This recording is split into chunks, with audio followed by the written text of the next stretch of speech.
నమస్తే, welcome to my channel Samyu vlogs.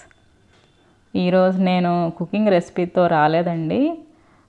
కొంచెం డిఫరెంట్గా ట్రై చేద్దాము అని ఒక టాపిక్ని ఎంచుకున్నాను. అదే ఫ్రిడ్జ్ స్టోరేజ్ బాక్సెస్. నేను కొన్ని మంత్స్ నుంచి నేను బాగా యూస్ చేస్తున్నాను. వాటి గురించి ఇప్పుడు చెప్పబోతున్నాను. ముందుగా ఒకటి చెప్పాలండి మీకు.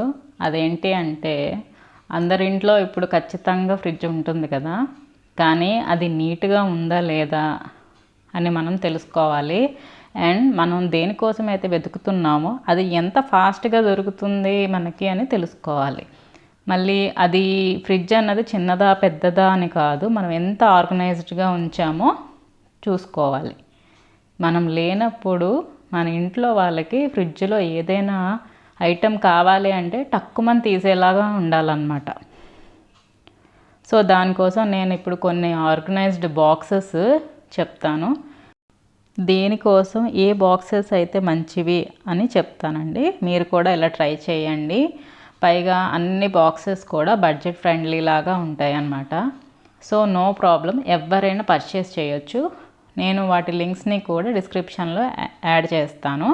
ఇంట్రెస్ట్ ఉన్న వాళ్ళు చెక్అవుట్ చేయండి. ముందుగా నేను చెప్తుంది ఈ బాక్స్ అండి, పచ్చిమిర్చి బాక్స్ అంటాం మేము. ఇందులో జనరల్గా అందరి ఇంట్లో ఉప్మాలు కొంచెం ఎక్కువగానే వండుతాం కదా. సో దానికోసం అల్లం, పచ్చిమిర్చి, కరివేపాకు ఈ 3 ఒకే బాక్స్లో ఉంటే మంచిదని ఇది తీసుకున్నాను. నిజంగా చాలా యూస్ఫుల్ అండి ఇది ఇలా సపరేట్ అయిపోతుంటాయి. నేను వీటి కిందన ఒక టిష్యూ పేపర్ వేసుకొని ఇలా పెట్టుకుంటాను. ఒక్క ఐటమ్ బయటికి తీస్తే మొత్తం 3 వస్తాయి కదా. సో దానివల్ల ఈజీగా ఉంటుందండి మనం పెట్టుకోవడానికి.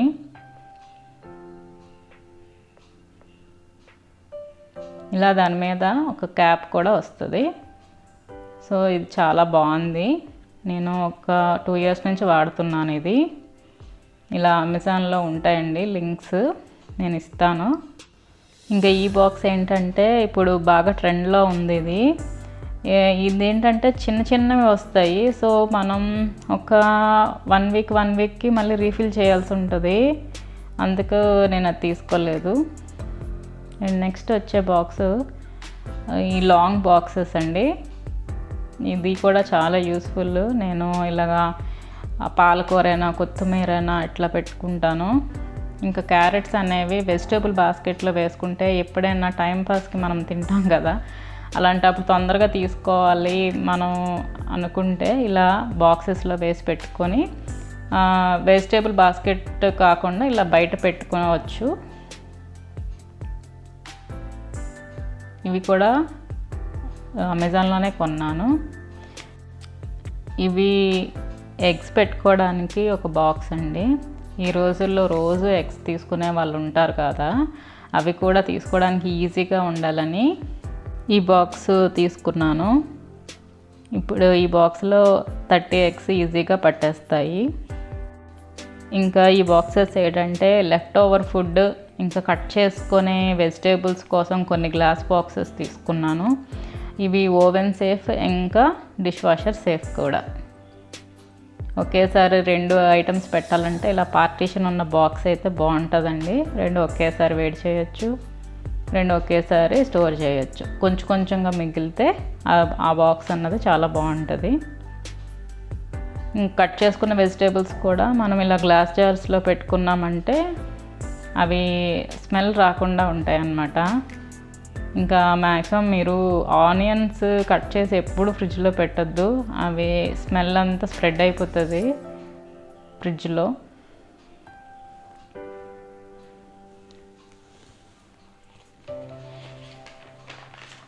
ఇంకా ఇలా ఉంటాయి అన్నమాట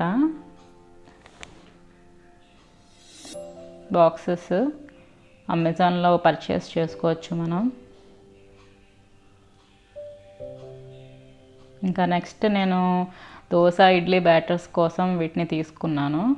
చాలామంది స్టీల్ బాక్సెస్ తీసుకుంటారు, కానీ అందులో తొందరగా పులుపుగా అయిపోతుంది పిండి అన్నది. సో టప్పర్ వేర్ అయినా సిగ్నోరా వేర్ అయినా ఇలాంటి బాక్సెస్ తీసుకోవాలి. ప్లాస్టిక్ బాక్సెస్ అయితేనే బెటర్. ఇవి మంచి ప్లాస్టిక్తోనే చేస్తారు కాబట్టి ఇది సేఫ్ కూడా మనకి. ఇవి నేను 2 రకాల సైజెస్లో కొనుక్కున్నాను.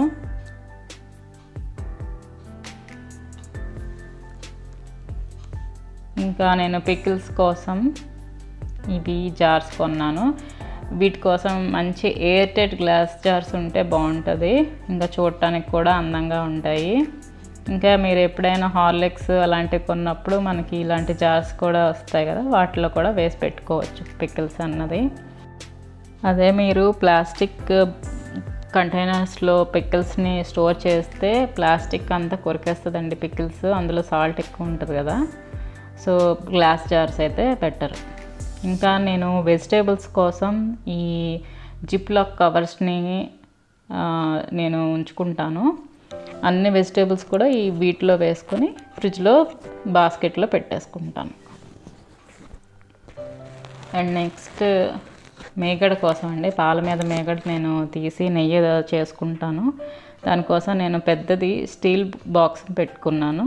లేదు అంటే మీరు ఇలా ప్లాస్టిక్ బాక్స్లో అయినా పెట్టుకొని స్టోర్ చేసుకోవచ్చు, కానీ కొంచెం పెద్ద బాక్స్ అయితే బెటర్ అండి. మీరు అంతా ఒకేసారి నెయ్యి ఎక్కువగా వచ్చేటట్లు చేసుకోవచ్చు.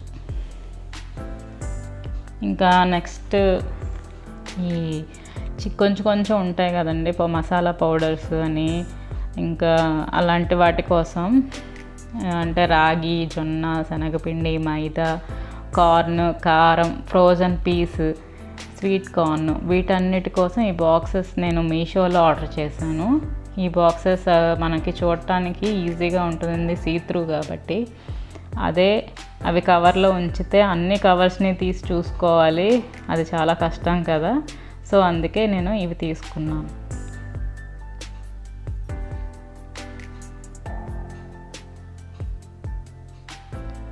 అండ్ నెక్స్ట్ నేను చెప్పబోయేది టమాటోస్ కోసం ఒక బాస్కెట్ లాగా, ఇది ఐకియాలో ఉంటుంది, కొన్నాను.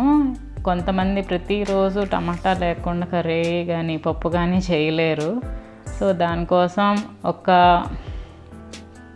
ట్రే లాంటిది తీసుకొని అందులో టమాటోస్ని వేసుకొని ఫ్రిడ్జ్లో డోర్లో పెట్టుకుంటే ఈజీగా కనబడుతుంది మనకి.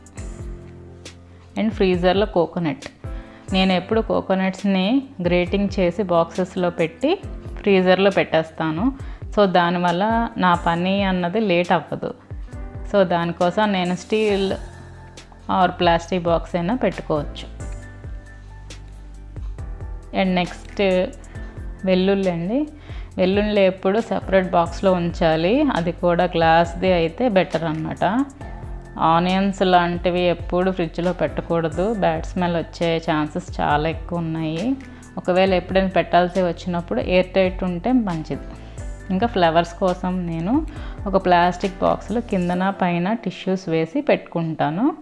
నేను 1 వీక్ ఒకసారి ఫ్లవర్స్ అనేది కొంటాను కాబట్టి ఇలా ఒక పెద్ద బాక్స్లోనే నేను స్టోర్ చేసుకుంటున్నాను. ఇంకా బటర్ కోసం అండి, ఈ బటర్ అన్నది నేను ఒక పెద్ద క్యూబ్ని కొనుక్కుంటాను. దాన్ని చిన్న చిన్న క్యూబ్స్గా కట్ చేసుకొని ఇలా బాక్స్లో వేసుకొని ఫ్రీజర్లో పెట్టేస్తాను అన్నమాట. ఎప్పుడు కావాలంటే అప్పుడు ఒక 10 minutes బిఫోర్ బయటికి తీసామంటే అవి వేటికి అవి సపరేట్ అయిపోయి మనకి ఈజీగా ఉంటాయి. ఈ స్టోరేజ్ బాక్సెస్ అన్నీ ఒకేసారి పర్చేస్ చేయకుండా ఫ్రిడ్జ్లో ప్లేస్ని బట్టి ఒక్కొక్కటిగా పర్చేస్ చేసుకుంటే మంచిది. అన్నిటి లింక్స్ నేను డిస్క్రిప్షన్లో యాడ్ చేస్తాను. ఇంకో ఇంపార్టెంట్ పాయింట్ అండి, ఎప్పుడైనా ఫ్రిడ్జ్ని ఆర్గనైజ్ చేయకుండా ఎక్కువ థింగ్స్ అన్నీ ఒకేసారి పెట్టేస్తే కూలింగ్ కూడా ఎఫెక్ట్ అవుతుందండి. కూలింగ్ ఎఫెక్ట్ అనేది బాగా తగ్గిపోతుంది. అండ్ ఇంకా ఫ్రిడ్జ్ని కూడా 3 monthsకి ఒకసారి కొంచెం బయటకు లాగి ఆ ప్లేస్ని, ఫ్రిడ్జ్ బ్యాక్ సైడ్ని క్లీన్గా ఉంచుకుంటే ఫ్రిడ్జ్ నుంచి వచ్చే సౌండ్స్ కూడా తగ్గిపోతాయి అన్నమాట. ఇంకా చివరిగా చెప్పేది ఏంటి అంటే, ఫ్రిడ్జ్ని ఆర్గనైజ్డ్గా ఉంచితే అది చిన్నదైనా పెద్దదైనా మనకు హ్యాపీగా ఉంటుంది. మనం ఏదైనా ఐటెంని ఫ్రిడ్జ్లో కావాలి అంటే టక్కుమని తీసేలాగా ఉండాలి. సో అదండి ఈరోజు వీడియో. మీకు నచ్చే ఉంటుందని అనుకుంటున్నాను. Please subscribe my channel. మళ్ళీ నా వచ్చే వీడియోలో కలుద్దాం. అంతవరకు happy organising. Bye. Thank you.